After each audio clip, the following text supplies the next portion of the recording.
Hot takes with the good robot. Hot takes with the good robot. Hi, and welcome to another episode of the Good Robot Hot Takes. Every couple of weeks, Kerry and I are giving our hot take on the biggest issues in tech.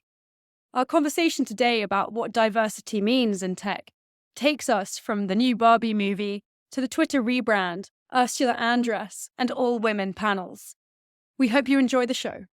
Hello and welcome to our latest Good Robot Hot Take, where we bring you our spicy opinions on whatever is happening in tech. And as you know, if you follow anything to do with AI on the news, there's always a lot happening. And so this morning, for example, I was on Twitter and was finding out about Elon Musk's plan to change Twitter from the little bird logo and being called Twitter to just being called X, like the letter X. And I don't know why. Honestly, the whole last year of Twitter has just felt like a sort of crazy fever dream. But for those of you who are thankfully not on Twitter anymore and have escaped, well done. But this really brought to light one of the things that Eleanor and I think about quite a lot, which is diversity in the tech industry, or thinking about these kind of big tech figures, people like Elon Musk, who just have such an outsized impact on the daily technologies that we use, on the kinds of technologies that get made and created, and on the kinds of needs that get prioritized in the tech industry in general when it comes to user preferences and desires. And so Eleanor and I, we work on gender, race, and technology. So this is something that we think about quite a lot. Eleanor, just to kick us off, could you tell us a little bit about the tech industry, or specifically our area, the AI industry? What does this industry look like at the moment? Who's there? Who's in the room? And maybe who's not in the room? I just want to go back to your Twitter point, because the X thing is interesting. It implies that X stands for everything. X is used in maths. It could be this universal.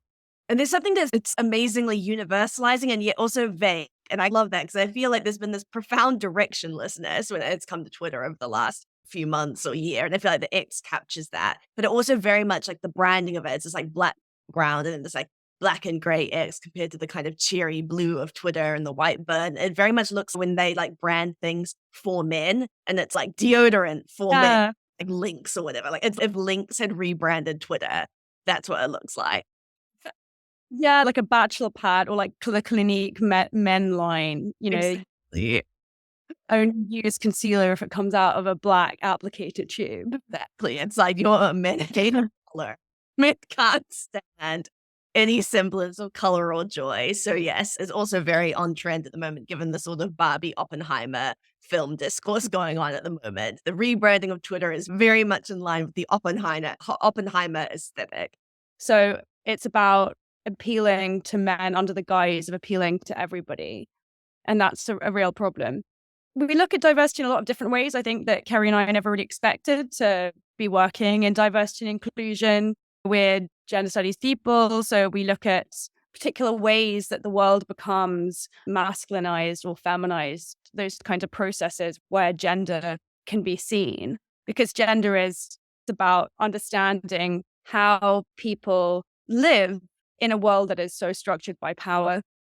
And so coming to diversity and inclusion in tech was something that, we didn't really intend to do.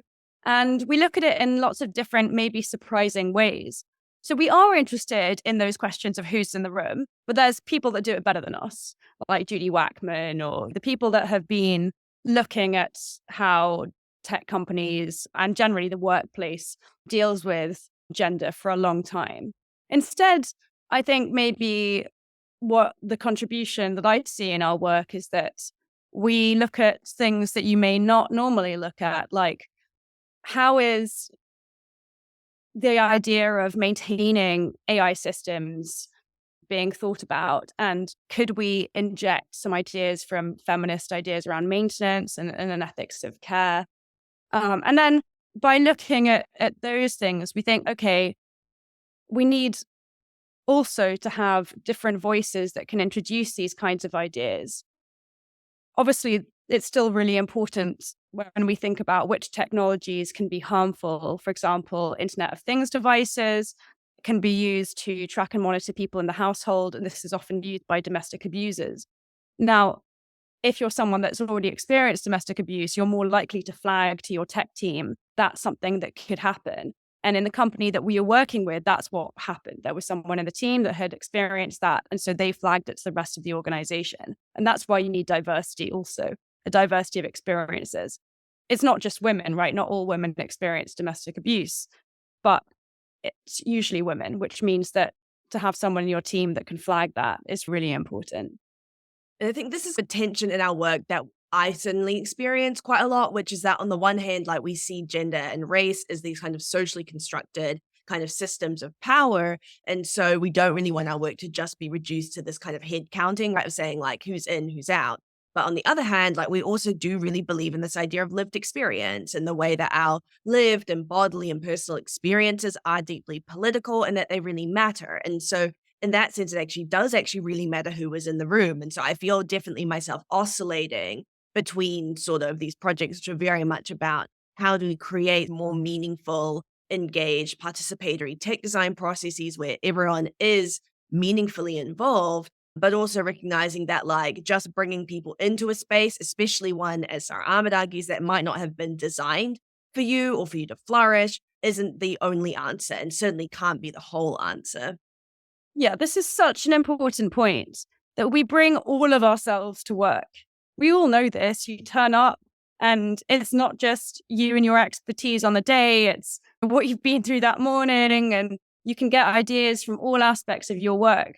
So that's the reason why diversity is important, is because you're not just coming to the work with your qualifications, you're coming with all your embodied experience, everything you've experienced day to day. And all those things influence the kinds of products that we develop or don't develop, the choices that we make. And I also think, though, like something that the pandemic definitely really showed me, and I think the switch to a lot of remote working, was how uneven these experiences are and the extent to which people can bring themselves to work. And this is something that I particularly notice when dealing with, say, like male colleagues or kind of men in the tech industries. They'll often very much say things like, oh, I'm in this, or I care about diversity because of like my children, because I'm a father, or this is my kind of main interest in this area, or this is why I need to shape my career in a particular way. And on the one hand, that's really lovely. And again, like there's important feminist work to be done in challenging very rigid and very heteropatriarchal ideas of parenthood. On the other hand, I think, oh, I'd love to just go into my workplace and be like, I'm a mother of ever when I have kids, and not have people immediately be like, okay, she can't do her job then, which I think is still this very pervasive sexist belief about women in the workplace who are also parents, or thinking about how also race has really mediated people's ways of being able to bring themselves into a workplace. And part of creating better and more inclusive and more diverse workplaces is recognizing there's a lot of people for whom like they very deliberately construct a lot of walls and they say, I'm not willing to be open or to bring myself into this space because I don't feel safe here. And again, sorry, looping back to the pandemic, this is where I was originally going with that point, the swap to remote working and how many, particularly women of color I talked to, were very much like, nope, I prefer working at home. I don't want to go into the office. It's just safer for me to work from my home environment. And that obviously was not all people who are marginalized experiences, but it was interesting anecdotally to hear how unsafe a lot of people felt in the institutions that they worked in, that they felt like this was safer to have a separation. Exactly. So some people are allowed to bring their full selves to work and some people are not. And that's often why diversity and inclusion fails in organizations, because you can hire a diverse group of people to work for you, but if they're not allowed to bring their full selves to work, or they're having to change who they are in the workplace, then you're not creating a diverse workforce. You're creating it in name, but not in reality. Yeah, and I think also recognizing there's so many differences between people who get coded within corporate structures as diverse. And I think we see a lot of these inequalities playing out. I'm really interested in relation to race, but there's so many kinds of inequalities and harms which are not as easily visibilized as something like race, which we understand as being very dermal, as being written on the skin and on the face. And yet these kinds of inequalities are very profoundly important, but they aren't easily commodified and tokenized in the way that race, I think, is in these corporate structures. So, for example, I'm incredibly passionate about access to institutions like Cambridge for students of color, but the most kind of underrepresented group when I was originally helping out on Cambridge's access side at the student undergraduate level is people who've been through the foster care system or people who have been through various kinds of state or social care.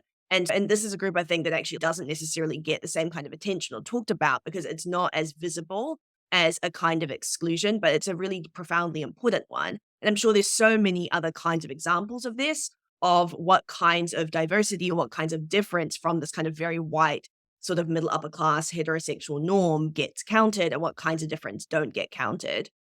That's really interesting. I didn't know that. In my kind of access training at Cambridge, someone said, oh, this is actually the group that we're working hardest to try to create more pathways for. And yeah, that was just something I was not aware of.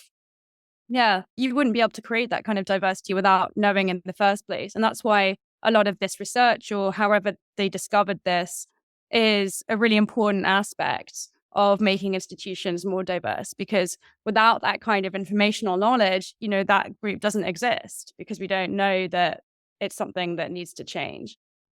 Yeah, and I think it's again, this is another one of those kinds of tricky tensions, like the one I discussed earlier around head counting versus kind of actually people have to be in the room, which is also collecting data around diversity. Again, I keep saying on the one hand, on the other hand, which is a very lazy kind of essay structuring, but it's early on Monday morning. So it's fine for now, I think. I think diversity data can be incredibly powerful for generating change. We had Monica and Ella on an episode of the podcast previously. I'll link it in the show notes and on our webpage where we have a full transcript for each episode where they talked about their kind of anti-racist data collection process in everyday racism at Cambridge, where they collect a lot of affective and emotional data about racism and how it affects how students and staff move through these different kinds of institutional spaces. But on the other hand, and Kevin Guyan talks about this in his episode in Queer Data, it's something I think we've probably both personally experienced. How we collect data can cause a lot of harm, whether that's boxing people into pre-existing categories that don't make sense for them, through to creating and using categories that are offensive. But also collecting data can sometimes stand in the way of maybe doing more important work. So for example, Cambridge, it just came out this morning. I got an email that in 2018, Cambridge University very silently and quietly stepped away from its Stonewall commitment. And again, it didn't advertise this. We didn't really know this. So it doesn't matter how much data that the university is trying to collect, say, about queer experiences, there's been this now fundamental breach of trust with the kind of queer advocacy networks and organizations among staff, Cambridge and the university, because of the way that they've shown that they actually don't really care necessarily about creating this kind of positive, queer affirming environment. So yeah, I think that this question of data collection itself is also just such an interesting and contested one. So you're saying that there's this double bind because on the one hand, we need to collect information so that we know, for example, that people who've been raised in foster homes are less likely to get into Cambridge. But on the other hand, the process of counting people is not as easy as we think because it's difficult to know how people are being counted and the way that they're being quantified and whether that's helpful or not helpful and whether it's going to be used against them as well as for them. Yeah, exactly. And I think just quantification to me, and I say this as someone who very clearly is a social scientist from a more qualitative and arts and humanities based background methodologically, but I think there's always something necessarily reductive and quite ugly in many ways about trying to quantify life experiences that don't fit very well into discrete categories. And yet many of these institutions only understand data that has been quantified in a particular way. They want to be able to track trends and map people very neatly against certain data points. And that in and of itself, I think, poses a lot of problems because, again, most people don't want to be reduced down to a neutral data point. And this is something we talk about in our episode on hiring tech, our hot take, which again, you can find on our webpage and you can find us YouTube, Apple, Spotify, many platforms. There's something in that process of reduction itself, which I think almost kind of mimics, I think, some of the forms of stereotyping or some of the forms of kind of reduction that a lot of marginalized people experience throughout our lives. And then that itself can be quite painful to have to relive that in the name of creating positive change. Yeah, people hate being reduced to data points, but this is exactly the same thing when it comes to why, for example, when white males were told, you're just a white male, they're like, no, I'm a person. And they got to feel what it was like to be reduced just to a demographic oh, I'm not just a white male. Like, why does everyone hate white males? And you're like, now you understand what it's like to be discussed as a group of people rather than as an individual. So that's a really interesting thing that I think has happened recently.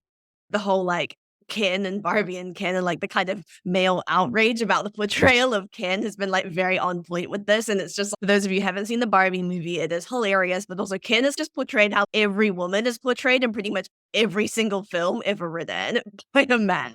And now people, particularly men, are very outraged at how Ken is objectified, how Ken is like kept to the sidelines of the plot. He's also not. It's also not even accurate. But to some extent, I think it does bring me a little smidgen of petty joy to be actually, this is how women have seen themselves on screen for decades. Yeah. And Barbies can be defined through their work, right? They do this diverse range of work, like I'm a rocket scientist or I'm in the Congress, whereas Ken is just defined as beach.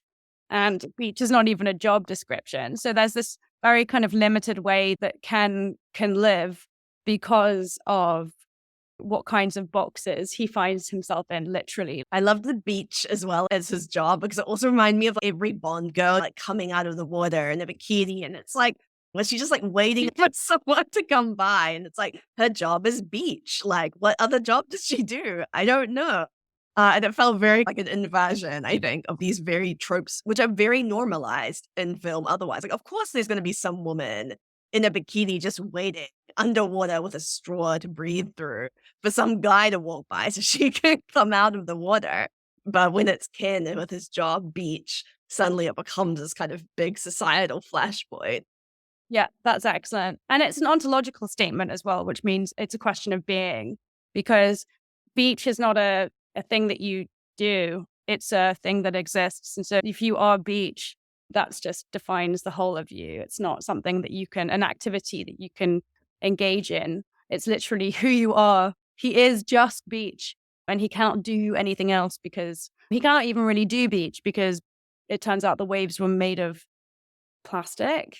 Interesting. You just hurt yourself on the waves.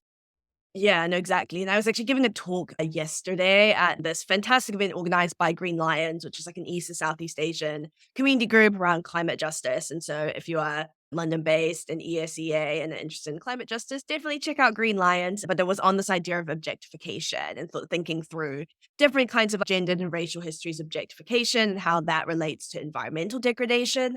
But then one thing I was talking about was having like just seen the Barbie movie. I was saying, trying to think about what it means to be an object. And I really liked that line in the film when she said, I want to be the one doing the imagining, not the idea. And I think that's this beach thing. Like beach is an idea. Like beach isn't even one located place. It's just this plasticky concept of sunshine and beach. And I feel like the film captured that really well, where it's what it means to only be an image or only be an object. Exactly. So back to Musk, right? He has so much power to imagine the world. He is literally creating tomorrow. And that means that we need to be really careful about who we put in those positions that are so crucial in deciding what tomorrow looks like. And if there's a lack of diversity, and you can see that with Musk's friends, the other sort of innovators who all have similar disciplinary backgrounds, they look pretty similar, their life experiences aren't really far away from one another. This means that tomorrow is extremely limited, but also very dangerous because it's a place that will be genuinely unsafe and unfruitful for lots of different kinds of people. Yeah, and I think, again, the point here is not saying, oh, we don't think that like men should be making technology. The point is we just need to get more people of a certain demographic in the room. I think it's almost more broadly just zooming out and saying not only should communities who are affected by technologies be the ones making them, that there's such a disconnect between the people like Musk who are having control over the tech that we use and the people who actually experience the ill effects of this. But I think also just this bigger zoom out question of what do we take to be normal? Like, why is it normalized for us that there's a very narrow group of people from a very narrow demographic, which tends to be white men, who are just expected to be occupying these spaces of power. So I went to a sustainable AI conference in Bonn. It was fantastic, but there was a gender and AI panel, and then 2 separate male audience members asked, why is this panel all women? And this kind of garbage is unfortunately quite normal at conferences, to get these sort of slightly aggressive questions, or to, I think in this case, they were actually very earnest questions. They were like, why aren't men represented in this panel on gender?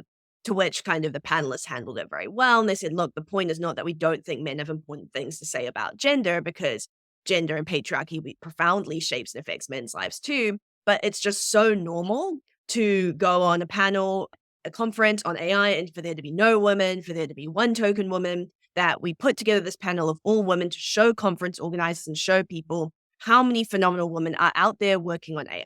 And so next time they do a panel, there's no excuse. They need to be having a lot more women on those panels. But just the fact that just the vision of an all-female panel at a conference itself is so abnormal to some people. It's such an affront to their understanding of what it means to be an expert, or where knowledge comes from, that they have to actively question it and push for a different vision. That's something that just really worries me. It's a real misunderstanding about what balance means.